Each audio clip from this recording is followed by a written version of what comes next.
118 दिन लगातार पैदल चले 3000 किलोमीटर का सफर तय किया, तब जाकर वाघा बॉर्डर पहुंचे शिहाब। अकेले जाएंगे पाकिस्तान, 4 देशों को पार कर सऊदी अरब के मक्का कब पहुंचेंगे शिहाब। पहले दिन कौन सी चुनौतियों से हो सकता है सामना, क्या पाकिस्तान में भी मिलेगा भारत जैसा प्यार।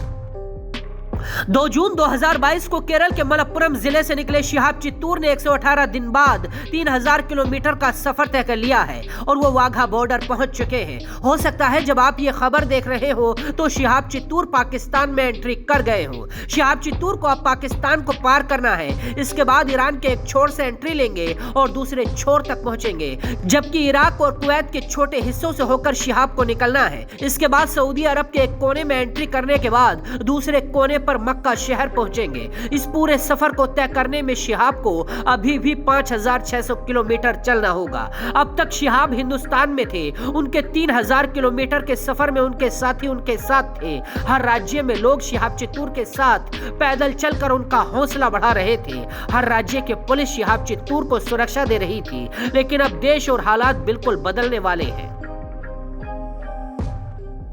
पहले तो शिहाब चित्तूर को पाकिस्तान में एंट्री तभी दी जाएगी जब उनका हर डॉक्यूमेंट वेरीफाई हो जाएगा। शिहाब चित्तूर ने पहले ही अटारी वाघा बॉर्डर के रास्ते पाकिस्तान जाने के लिए वीजा ले लिया था। पहले इस रास्ते से पाकिस्तान जाने के लिए भारत सरकार से स्पेशल परमिशन लेनी होती थी, लेकिन अब भारत सरकार से स्पेशल परमिशन लेने के नियम को खत्म कर दिया गया। शिहाब को सिर्फ वीजा दिखाना होगा। शिहाब के लिए पाकिस्तान के हालात बिल्कुल अलग होंगे। हालांकि पाकिस्तान के लोग भी शिहाब का इंतजार कर रहे हैं। शिहाब ने पैदल हज के सफर पर निकलने से पहले ही 6 महीने पूरी तैयारी की थी, इसीलिए शिहाब को डॉक्यूमेंट लेवल पर कोई भी मुश्किल आने की उम्मीद नहीं है। सोमवार को शिहाब ने 37 किलोमीटर का सफर तय किया और बताया कि वो वाघा बॉर्डर पहुंच चुके हैं। शिहाब से पहले ब्रिटेन के आदम मोहम्मद नाम के एक शख्स ने 6500 किलोमीटर पैदल चलकर हज किया था। तब आदम को एक देश ने रोक लिया था क्योंकि उनकी कागजी तैयारी पूरी नहीं थी। हालांकि इस कमी को पूरा करने के बाद आदम मोहम्मद मक्का पहुंच गए थे। अब शिहाब उनसे भी लंबे सफर पर निकले हैं, इसीलिए शिहाब को इस यात्रा की तैयारी के लिए कई बार एम्बेसी के चक्कर लगाने पड़े,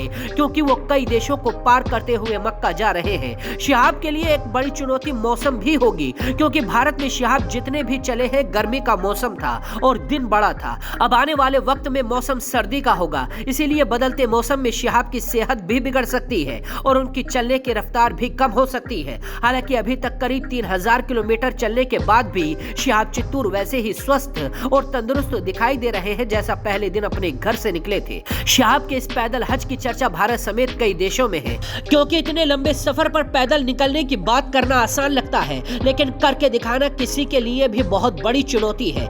शिहाब चित्तूर केरल के मलप्पुरम जिले के रहने वाले हैं। उन्होंने बताया था कि पैदल हज पर जाना उनके बचपन का सपना था। इसी सपने के लिए शिहाब पैदल हज के लिए निकले हैं। शिहाब साल 2023 में बकरा ईद पर हज करेंगे और इसके बाद भारत वापस लौट आएंगे। बाकी खबरों के लिए देखते रहिए जनसत्ता.com।